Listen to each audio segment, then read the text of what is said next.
Hi ಎಲ್ರಿಗೂ ನಮಸ್ಕಾರ. Share market in Kannada ಚಾನೆಲ್ಗೆ ನಿಮಗೆ ಸ್ವಾಗತ. ಜೂನ್ 20ರ ಮಾರ್ಕೆಟ್ ಅಪ್ಡೇಟ್ನ ಅಬ್ಸರ್ವ್ ಮಾಡೋದಾದ್ರೆ ಮಾರ್ಕೆಟ್ನಲ್ಲಿ ಇವತ್ತು ಪಾಸಿಟಿವ್ ಕ್ಲೋಸಿಂಗ್ ನೋಡೋದಕ್ಕೆ ಸಿಕ್ಕಿದೆ. ನಿಫ್ಟಿಯ ಎಕ್ಸ್ಪೈರಿ ಇತ್ತು, ಬಟ್ ಹೆಚ್ಚಿನ ಒಂದು ವಾಲಟಾಲಿಟಿ ಮಾರ್ಕೆಟ್ನಲ್ಲಿ ನೋಡೋದಕ್ಕೆ ಸಿಗಲಿಲ್ಲ. ನಿಫ್ಟಿ 50 ಪಾಯಿಂಟ್ಗಳ ಗೇನ್ನೊಂದಿಗೆ ಕ್ಲೋಸಿಂಗ್ ಅನ್ನು ಕೊಟ್ಟಿದೆ. 23,500ರ ಮೇಲ್ಗಡೆ ನಿಫ್ಟಿ ಟ್ರೇಡ್ ಆಗ್ತದೆ. ಇನ್ನಷ್ಟು ಪಾಸಿಟಿವ್ ಸೆಂಟಿಮೆಂಟ್ನ ಎಕ್ಸ್ಪೆಕ್ಟೇಷನ್ಸ್ ಕೂಡ ಮಾರ್ಕೆಟ್ನಿಂದ ಇರುತ್ತೆ. ಹಾಗೆ ಸೆನ್ಸೆಕ್ಸ್ 141 ಪಾಯಿಂಟ್ಗಳಷ್ಟು ಗೇನ್ ಆಗಿದೆ. ಬ್ಯಾಂಕ್ ನಿಫ್ಟಿನಲ್ಲಿ 385 ಪಾಯಿಂಟ್ಗಳ ಅಪ್ಸೈಡ್ ನಮಗೆ ನೋಡೋದಕ್ಕೆ ಸಿಗ್ತದೆ. ಬ್ಯಾಂಕ್ ಆಫ್ ಇಂಗ್ಲೆಂಡ್ ತಮ್ಮ ಮಾನಿಟರಿ ಪಾಲಿಸಿ ಮೀಟಿಂಗ್ ಡಿಸಿಷನ್ ಅನ್ನು ಅನೌನ್ಸ್ ಮಾಡಿದರೆ ಯಾವುದೇ ರೀತಿಯಲ್ಲಿ ಇಂಟ್ರೆಸ್ಟ್ ರೇಟ್ ಚೇಂಜಸ್ ನೋಡೋದಕ್ಕೆ ಸಿಕ್ಕಿಲ್ಲ. 5.25% ಇದ್ದಂಥ ಇಂಟ್ರೆಸ್ಟ್ ರೇಟ್ ಅನ್ನು ಅದೇ ರೀತಿಯಲ್ಲಿ ಮೇಂಟೈನ್ ಮಾಡಿದ್ದಾರೆ. UK ಎಲೆಕ್ಷನ್ಸ್ ಜುಲೈ 4ಕ್ಕೆ ಇರುತ್ತೆ. ಹಾಗೆ ಇನ್ನೊಂದು ಯುರೋಪಿಯನ್ ಕಂಟ್ರಿ ಫ್ರಾನ್ಸ್ನ ಎಲೆಕ್ಷನ್ ಕೂಡ ಜೂನ್ 30ಕ್ಕೆ ನೋಡೋದಕ್ಕೆ ಸಿಗುತ್ತೆ. ಸೊ ಯುರೋಪ್ನಲ್ಲಿ ಎಲೆಕ್ಷನ್ ಆಗ್ತಿದ್ರು ಕೂಡ ಅದರ ಇಂಪ್ಯಾಕ್ಟ್ ಗ್ಲೋಬಲ್ ಮಾರ್ಕೆಟ್ನ ಮೇಲೆ ಇರುತ್ತೆ. ಸೊ ಈಗಿರುವಂಥ ಗೌರ್ಮೆಂಟ್ ಹೋಗಿ ಹೊಸ ಒಂದು ಗೌರ್ಮೆಂಟ್ನ ಫಾರ್ಮೇಷನ್ ಆದರೆ ಆಗ ಪಾಲಿಸಿಗಳು ಚೇಂಜ್ ಆಗುತ್ತೆ. ಹಾಗೆ ಭಾರತ ಮತ್ತು ಆ ದೇಶಗಳ ನಡುವಿನ ಒಪ್ಪಂದಗಳೇನಿರುತ್ತೆ ಅದು ಕೂಡ ಚೇಂಜ್ ಆಗುವಂಥ ಚಾನ್ಸಸ್ ಇರುತ್ತೆ. ಸೊ ಟ್ರೇಡ್ ಪಾಲಿಸೀಸ್ ಚೇಂಜ್ ಆಗುವಂಥ ಭಯ ಇರುತ್ತೆ. ಅದರಿಂದ ಮಾರ್ಕೆಟ್ನಲ್ಲಿ ಇಂಪ್ಯಾಕ್ಟ್ ನೋಡೋದಕ್ಕೆ ಸಿಗುತ್ತೆ. ಬಟ್ ಎಲೆಕ್ಷನ್ ರಿಸಲ್ಟ್ ಪಾಸಿಟಿವ್ ಆಗಿ ಬಂದರೆ, ಅಂದರೆ ಎಕ್ಸ್ಪೆಕ್ಟೇಷನ್ ರೀತಿಯಲ್ಲಿ ಬಂದರೆ ಇನ್ನಷ್ಟು ಪಾಸಿಟಿವ್ ಸೆಂಟಿಮೆಂಟ್ ಅನ್ನು ಎಕ್ಸ್ಪೆಕ್ಟ್ ಮಾಡಬಹುದಾಗುತ್ತೆ. ಸೊ ನಿಫ್ಟಿಯ ಟಾಪ್ ಗೇನರ್ಸ್ ಮತ್ತು ಲೂಸರ್ಸ್ ಅನ್ನು ಅಬ್ಸರ್ವ್ ಮಾಡಿದಾಗ ಇಂಡಾಲ್ಕೋ ಇವತ್ತು ಟಾಪ್ ಗೇನರ್ ಆಗಿತ್ತು. 2% ಅಪ್ಸೈಡ್ ಇಂಡಾಲ್ಕೋದಲ್ಲಿ ನೋಡೋದಕ್ಕೆ ಸಿಕ್ಕಿದೆ. ಗ್ರಾಸಿಮ್ ಕೂಡ 2% ಗೇನ್ ಆಗಿದೆ. BPCL ನಲ್ಲಿ 1.5% ಅಪ್ಸೈಡ್ ನೋಡೋದಕ್ಕೆ ಸಿಕ್ತು. ಬೋನಸ್ಗೆ ಶೇರ್ ಅನ್ನು ಬೈ ಮಾಡ್ಕೊಳ್ಳೋದಕ್ಕೆ ಇವತ್ತು ಕೊನೆ ದಿನ ಆಗಿರುತ್ತೆ. BPCL ಜೂನ್ 21 ರೆಕಾರ್ಡ್ ಡೇಟ್ ಅನ್ನು ಸೆಟ್ ಮಾಡಿದ್ರು. 1:1 ಬೋನಸ್ ಅನ್ನು BPCL ಅನೌನ್ಸ್ ಮಾಡಿದ್ರು. ನಾಳೆ ಪ್ರೈಸ್ ಅಡ್ಜಸ್ಟ್ಮೆಂಟ್ ನೋಡೋದಕ್ಕೆ ಸಿಗುತ್ತೆ. 1:1 ಬೋನಸ್ ಆಗಿರೋದ್ರಿಂದ 50% ಅಡ್ಜಸ್ಟ್ಮೆಂಟ್ ಆಗುತ್ತೆ. ಇವತ್ತಿನ ಕ್ಲೋಸಿಂಗ್ ಬೇಸಿಸ್ ಮೇಲೆ 626ರ ಕ್ಲೋಸಿಂಗ್ ನೋಡೋದಕ್ಕೆ ಸಿಗ್ತದೆ. ಸೊ 313ರ ಪ್ರೈಸ್ನಲ್ಲಿ BPCL ನಾಳೆ ಟ್ರೇಡಿಂಗ್ ಅನ್ನು ಸ್ಟಾರ್ಟ್ ಮಾಡ್ಕೊಳ್ಳುತ್ತೆ.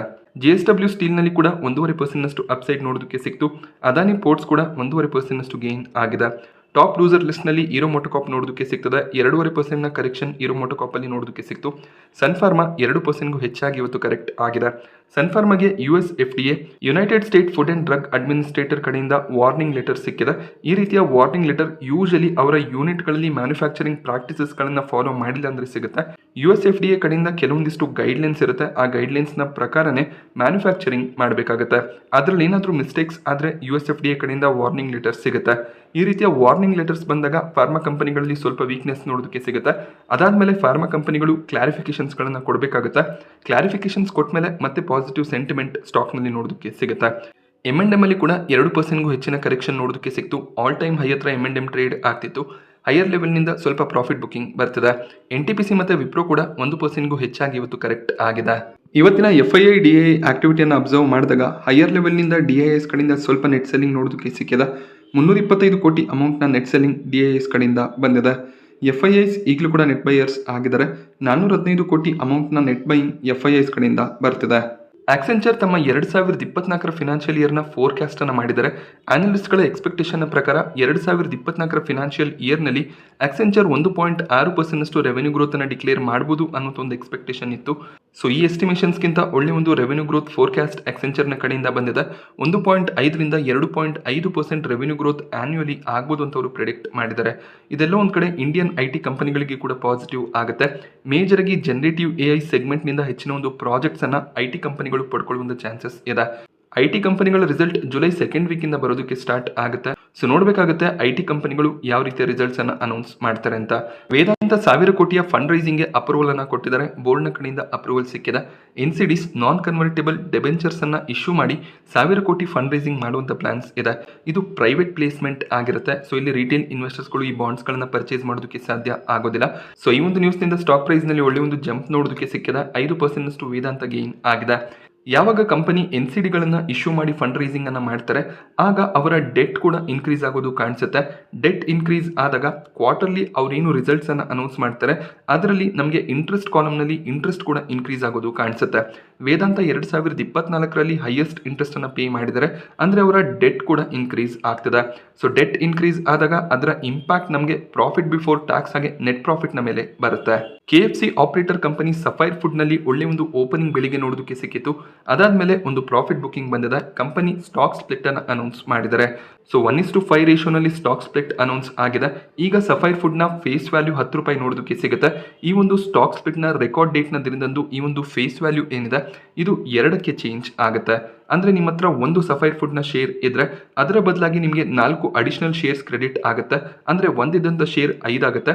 ಹಾಗೆ ಕರೆಂಟ್ ಪ್ರೈಸ್ ಏನು ನಡೀತಿರುತ್ತೆ ಆ ಒಂದು ಪ್ರೈಸ್ ಅನ್ನು ನೀವು 5ರಿಂದ ಡಿವೈಡ್ ಮಾಡಬೇಕಾಗುತ್ತೆ. ಯಾಕೆಂದ್ರೆ ಒಂದಿದ್ದಂಥ ಶೇರ್ 5 ಆದಾಗ ಆ ಕರೆಂಟ್ ಪ್ರೈಸ್ ಏನಿದೆ ಆ ಪ್ರೈಸ್ ಕೂಡ ಕಡಿಮೆ ಆಗುತ್ತೆ. ಅಂದ್ರೆ ಪ್ರೈಸ್ ನಲ್ಲಿ ಅಡ್ಜಸ್ಟ್ಮೆಂಟ್ ಕೂಡ ನೋಡೋದಕ್ಕೆ ಸಿಗುತ್ತೆ.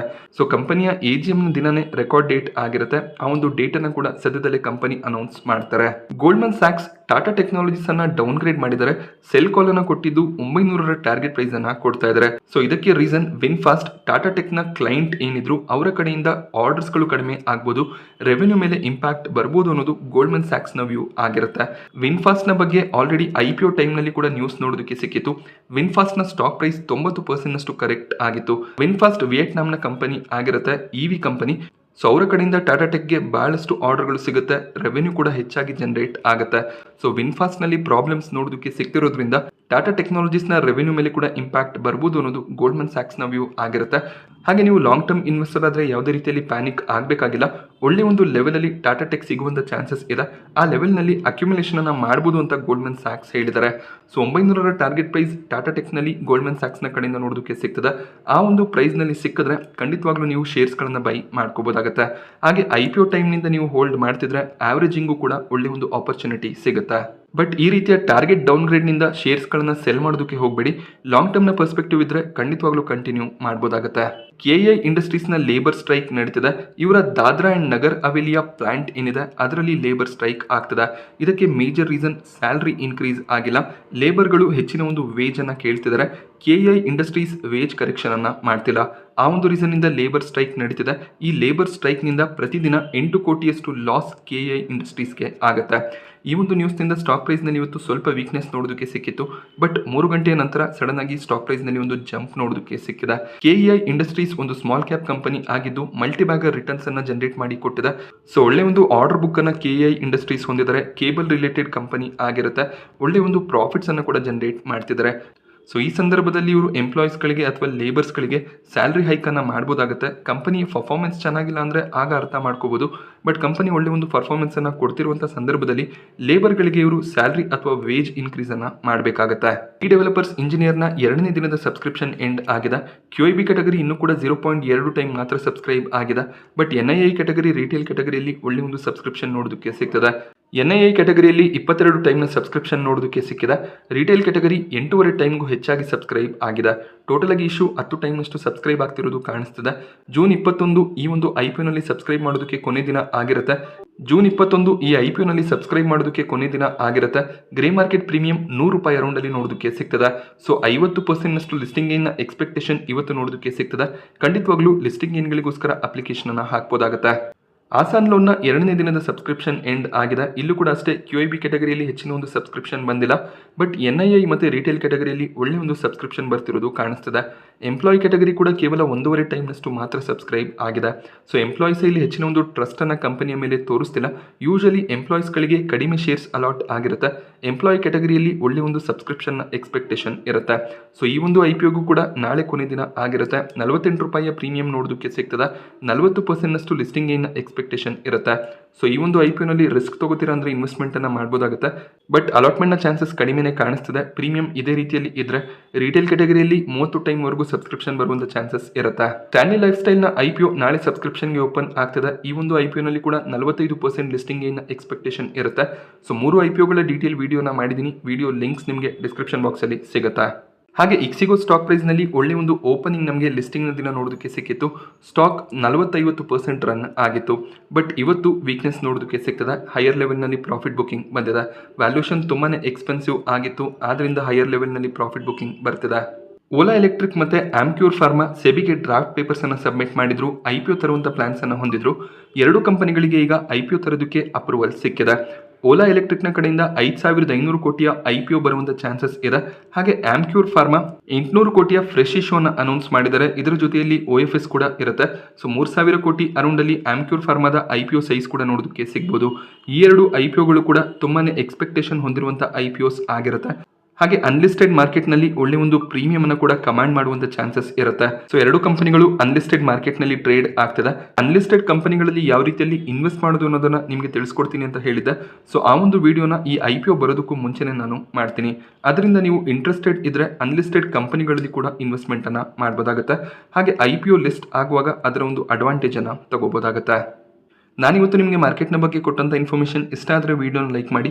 ಹಾಗೆ ಇದೇ ರೀತಿಯ ಮಾರ್ಕೆಟ್ ಅಪ್ಡೇಟ್ಸ್ಗಳಿಗೋಸ್ಕರ ಚಾನಲ್ನ ಸಬ್ಸ್ಕ್ರೈಬ್ ಮಾಡ್ಕೊಳ್ಳಿ. Thank you friends.